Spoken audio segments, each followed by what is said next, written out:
ថ្ងៃនេះខ្ញុំបាននាំគ្រួសារកូនរបស់ខ្ញុំជិះដើរលេងកម្សាន្តនៅក្នុងភូមិកោះប្រាក់វត្តកោះប្រាក់យើងនៅស្រុកកៀនស្វាយបងប្អូនឃើញទេសភាពពិតជាស្អាតមែនទែននៅក្នុងរដូវកាលចូលឆ្នាំប្រពៃណីជាតិខ្មែរយើងនេះបាទ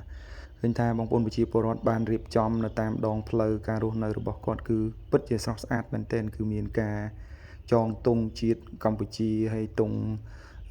ពណ៌មើលទៅពិតជាស្រស់ស្រាយពិតជាស្អាតមែនទែននេះខ្ញុំជិះនេះគឺនៅពេលប្រហែលជាម៉ោង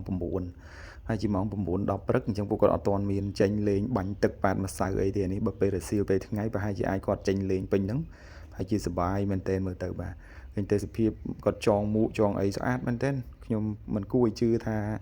នៅគៀនស្វាយមានទេសភាពនៅក្នុងភូមិដែលបងប្អូនប្រជាពលរដ្ឋបានរៀបចំយ៉ាងស្រស់ស្អាតដើម្បីអបអរសាទរសង្ក្រាន្តឆ្នាំថ្មីប្រពៃណីខ្មែរយើងឆ្នាំ2025ខ្ញុំជិះជាមួយនឹងក្រុមគ្រួសារកូនរបស់ខ្ញុំនាំគាត់ដើរលេងនៅក្នុងនេះពូឆ្នាំនេះអត់បានទៅលេងស្រុកទេបាទអញ្ចឹងឃើញបងប្អូនឃើញទេសភាពនៅតាមដងផ្លូវពីស្រស់ស្អាតមែនទែនបាទស្អាតមែនទែនប្រជាជនយើងគឺធ្វើការរៀបចំបានស្អាតហើយក្រោយមកទៀតខ្ញុំបានចេញបន្តទៅឆ្វែលជុំវិញហ្នឹងបងប្អូននៅម្ដុំក្រោយគៀនស្វាយហ្នឹងគៀនស្វាយ Plaza ហ្នឹងម្ដុំហ្នឹងគេហៅវត្តកោះប្រាក់ភូមិអីទេបាទប៉ុន្តែនៅក្នុងស្រុកគៀនស្វាយយើងហ្នឹងឃើញថាស្អាតស្រស់ស្រាយមែនទែនបន្ទាប់មកខ្ញុំបានចេញទៅចំការឃើញទេសភាពចំការពោតឃើញកូនស្រីរបស់ខ្ញុំគាត់ដើរនេះ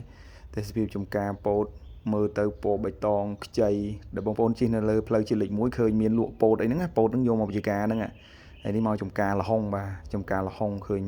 ចំការធំផ្លែលហុងផ្លែល្អលហុងអងផ្លែល្អមែនទែនបាទកូនស្រីរបស់ខ្ញុំគាត់ដើរនេះល្អមែនទែនផ្លែលហុងធំមើលទៅនេះបងប្អូនឃើញវែងស្អាតត្រជាក់ភ្នែកតែម្ដងបាទត្រជាក់ភ្នែកស្រស់ស្រាយបងប្អូនអាចមកលេងកម្សាន្តនៅតំបន់គៀនស្វាយយើងហ្នឹងនៅតាមផ្លូវជាតិលេខ1ហ្នឹងចុះទៅក្រោយគៀនស្វាយ Plaza គេហៅវត្តកោះប្រាក់ជិះទៅកោះទៅអីហ្នឹងស្អាតណាស់បងប្អូន